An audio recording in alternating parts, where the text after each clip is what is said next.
Good morning students. 12th Biology, page number 153. Stem cell banks. தண்டு செல் வங்கிகள். The stem cell banking is the extraction, processing and storage of stem cells so that they may be used for treatment in the future when required.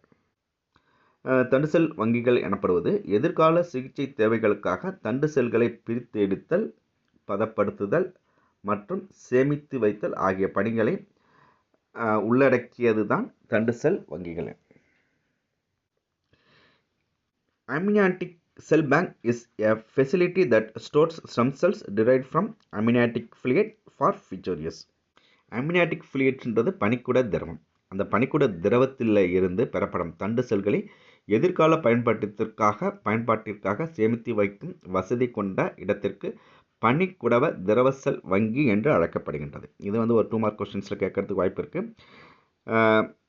Amniotic cell bank. What is amniotic cell bank?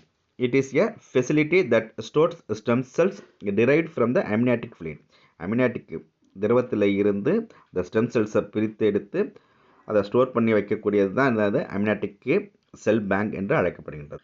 Stem cells are stored in bank specifically for use by the individual from whom such cells have been collected and the banking cost are paid. ஒரு தனிப்பட்ட மனிதனிடமிருந்து பெறப்படும் தண்டு செல்களை சேகரித்து ஒரு குறிப்பிட்ட அந்த நபரின் எதிர்கால பயன்பாட்டிற்காக அவற்றை தண்டு செல் வங்கிக்குரிய கட்டணத்தை செலுத்தி சேமித்து வைக்கப்படுகின்றது. அவருடைய எதிர்கால பயன்பாட்டிற்காக அந்த மாதிரியே இருக்குது stem cells. The cord blood banking is the extraction of stem cells from the umbilical cord during childbirth. குழந்தை பிறக்கும்போது அதன் தொப்புள் கொடியிலிருந்து தண்டு செல்களை பிரித்தெடுத்து அவற்றை சேமிக்கும் முறைக்கு தொப்புள் கொடி இரத்த வங்கி என்று அழைக்கப்படுகின்றது. தொப்புள் கொடி இரத்த வங்கியியல் என்று அழைக்கப்படுகின்றது. இந்த ஒவ்வொன்றும் ஒரு 2 மார்க் கொஸ்டின்ஸ் கேட்கறதுக்கு வாய்ப்பு இருக்குது. ஒவ்வொன்றையும் அண்டர்லைன் பண்ணி வச்சுக்கோங்க. இந்த இண்டிவிஜுவல் கிட்ட இருந்து ஸ்டெம் செல்ஸை அதை பிரித்து எடுத்து அதை ஸ்டோர் பண்ணி வைக்கலாம். அடுத்தது கார்ட் பேங்கிங் சொல்கிறாங்க.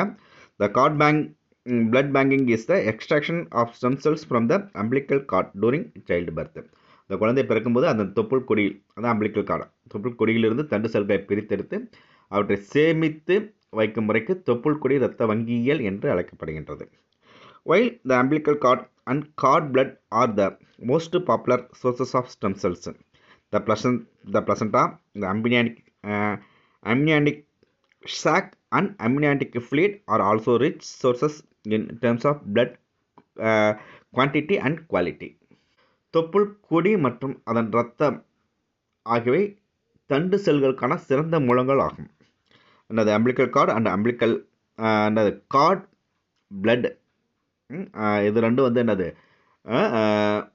தண்டு செல்களுக்கான சிறந்த மூலங்களாக கருதப்படக்கூடியது என்னது தொப்புள் கொடியும் தொப்புள் கொடி இரத்தமும்.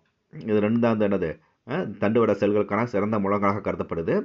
அதே சமயம் தாய் சேய் இணைப்பு திசு, பனிக்குட உறை மற்றும் பனிக்குட திரவம் ஆகியவையும் மிகுந்த அளவில் தரமான தண்டு செல்களை கொண்டு காணப்படுகின்றன.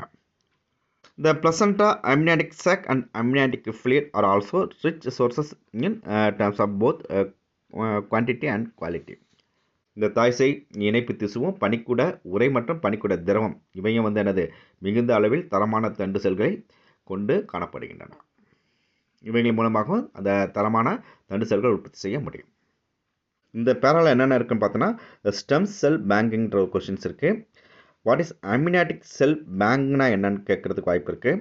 அது இண்டிவிஜுவல் ஸ்டெம் செல்ஸ் எப்படி ஸ்டோர் பண்ணுறாங்கன்றது ஒரு கொஸ்டின்ஸ் கேட்கலாம். அடுத்தது கார்ட் பிளட் பேங்கிங், இது ஒரு கொஸ்டின்ஸ் கேட்குறதுக்கு வாய்ப்பு இருக்குது. அடுத்து என்னது சோர்சஸ் ஆஃப் ஸ்டெம் செல்ஸ்.